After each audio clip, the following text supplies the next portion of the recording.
Hello guys, good evening all of you.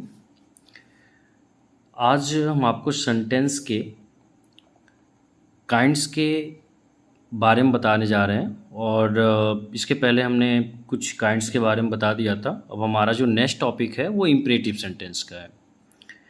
देखिए, imperative sentence means होता है आज्ञा सूचक वाक्य। आज्ञा सूचक वाक्य का मतलब क्या होता है?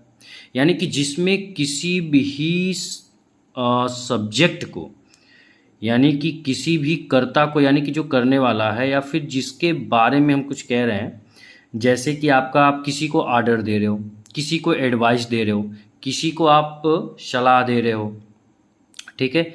यानी कि जो भी सुझाव दे रहे हो, किसी से प्रार्थना कर रहे हो, किसी से रिक्वेस्ट कर रहे हो, ये सभी आपके इम्परेटिव सेंटेंस होते हैं। यानी कि हम इम्परेटिव सेंटेंस की डिफिनेशन कैसे लिख सकते हैं, ये हम आपको अच्छे से समझा देते हैं। यानी कि लिखेंगे ए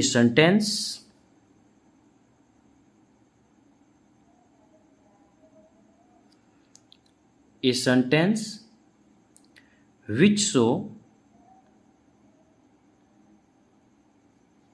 which show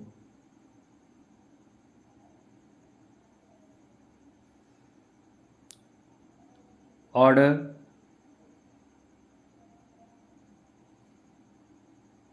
advice, suggestion,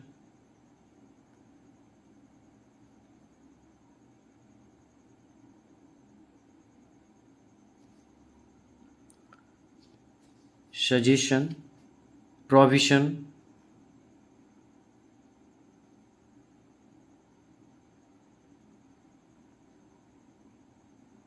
and request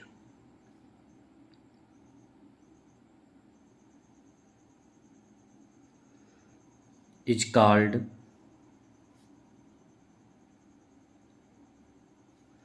an imperative sentence.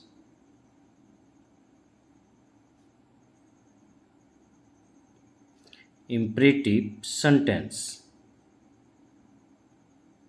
देखिए गाइस, इम्परेटिव सेंटेंस का मतलब होता है आज्ञा सूचक वाक्य। यानी कि इसका डिफिनेशन है इस सेंटेंस विच शो, यानी कि ऐसे वाक्य जो हमें ये बताते हैं कि जिसमें हम क्या दे रहे हो, ऑर्डर दे रहे हो, किसी को सलाह दे रहे हो, किसी को हम सुझाव दे रहे हो, किसी से हम क्या कर रहे हो, सलाह ले रहे हो, किसी से हम रिक्वेस्ट कर रहे हो।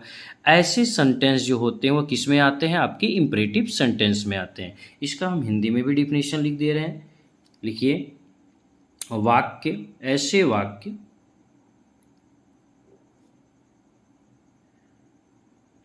वाक्य जिसमें आज्ञा,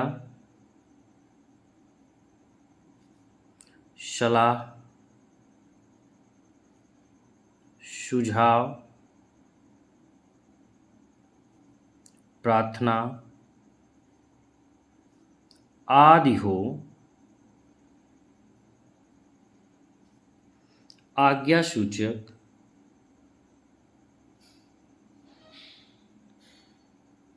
वाक्य कहलाते हैं।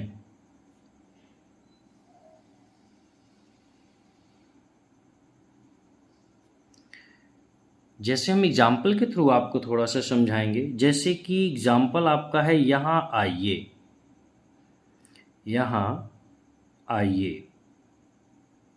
यहाँ आइए का मतलब क्या होगा? यहाँ की इंग्लिश क्या होती है? कम।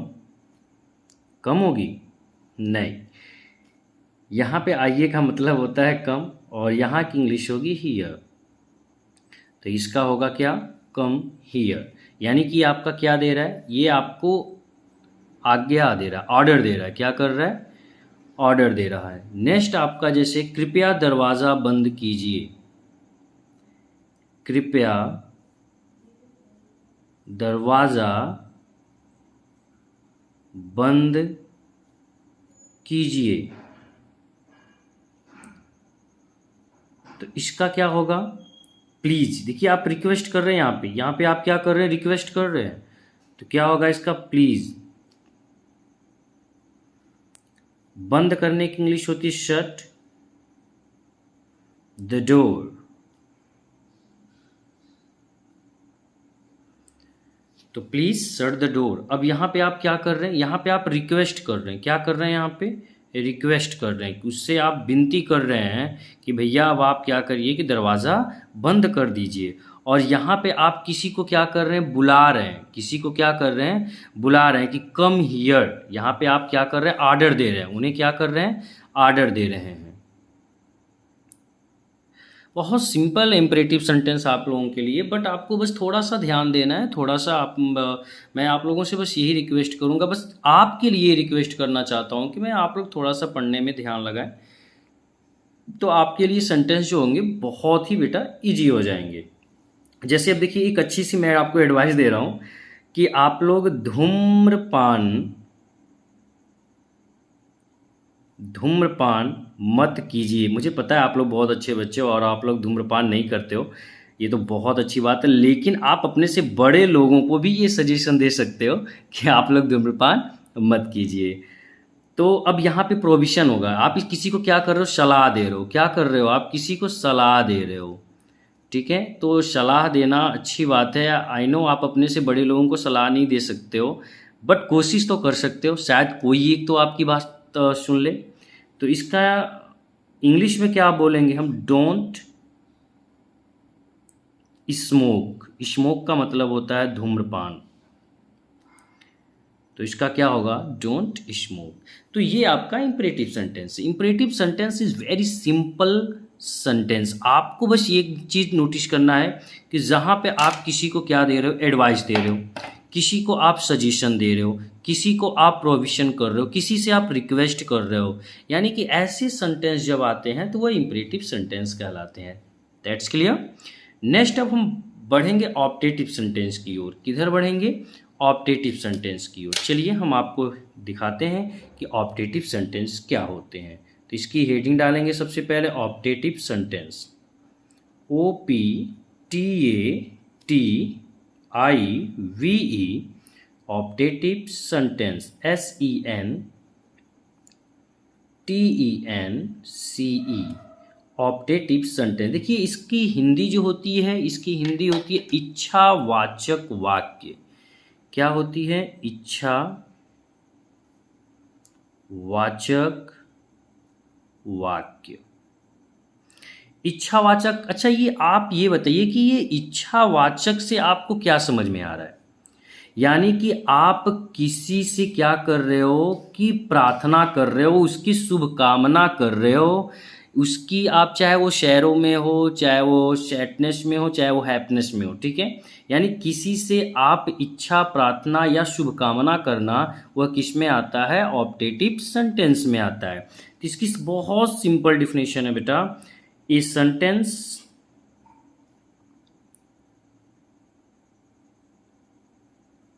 ए सेंटेंस विच शो, यानी कि यह वाक्य क्या दर्शाता है, देखिए ए विश दर्शाता है, ए wish, a blessing,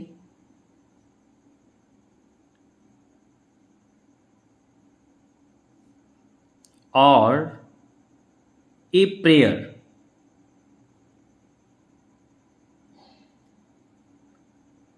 A prayer is known as an optative sentence. Optative sentence. Okay, इसकी हिंदी देखिए, ऐसे वाक्य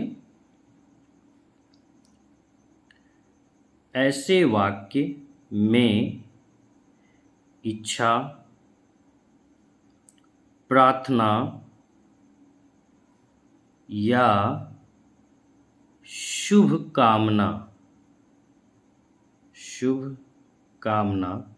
आदि दर्शाते हों, इच्छासूचक वाक्य कहलाते हैं। तो आपको समझ में आ जाना चाहिए कि ऐसे वाक्य में इच्छा दर्शाना हो, प्रार्थना किसी से करना हो, किसी के लिए शुभकामना करना हो, ऐसे सेंटेंस जब हम यूज करते हैं तो वह ऑप्टेटिव सेंटेंस में आते हैं। अच्छा, इसकी एक चीज़ नोटिस करिएगा कि इसमें ऑप्टेटिव सेंटेंस में जब हम इसका इंग्लिश में अनुवाद बनाते हैं ना, तो इंग्लिश में अनुवाद बनाते वक्त जानते हो सबसे ज़्यादा क्या यूज होता है ऑप्टेटिव सेंटेंस में, या तो विश का या फिर मे का। यानी कि जब हम ऑप्टेटिव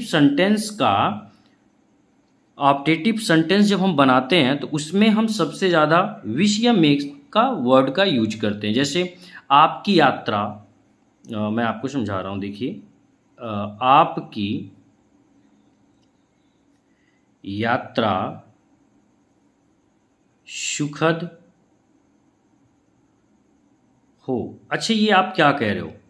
आप किसी के लिए क्या कर रहे हो? आप बताइए। आप किसी से कह रहे हो ना कि आपकी यात्रा कैसी हो, यानी किसी से आप ब्लेसिंग कर रहे हो, किसी के लिए क्या कर रहे हो? आप ब्लेसिंग कर रहे हो।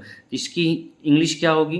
विश यू ए हैप्पी,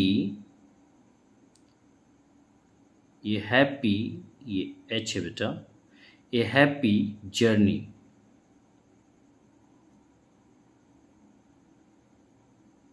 ठीक है, ये आपका क्या है?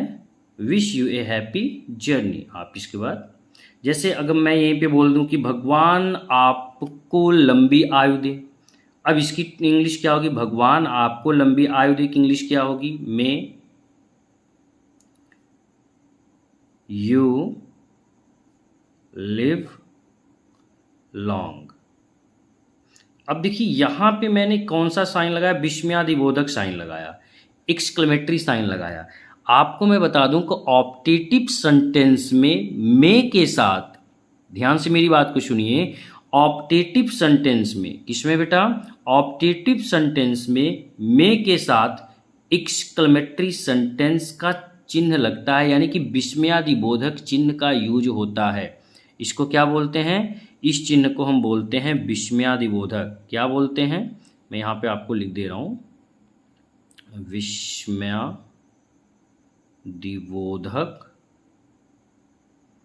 चिन्ह। देखिए ये आपको कहीं नहीं मिलेगा, लेकिन आपने कभी ऑप्टेटिव सेंटेंस के बारे में अगर अच्छे से जानकारी लेना चाहा होगा तो आपको ये पता होना चाहिए कि ऑप्टेटिव सेंटेंस में मे के साथ, किसके साथ? ओनली मे के साथ। देखिए मैं आपको बता रहा हूँ एक बार फिर से कि ऑप्टेटिव सेंटेंस में मे के साथ किसका प्रयोग होता है? किस चिन्ह का? सेंटेंस के लास्ट में विस्मयादिबोधक चिन्ह का प्रयोग होता है। तो आज की वीडियो हमारी यहीं पे समाप्त होती है। अब आगे का जो आपका लास्ट सेंटेंस के काइंड्स बचे हैं वो आपका हम नेक्स्ट वीडियो में बेटा डालेंगे। ठीक है।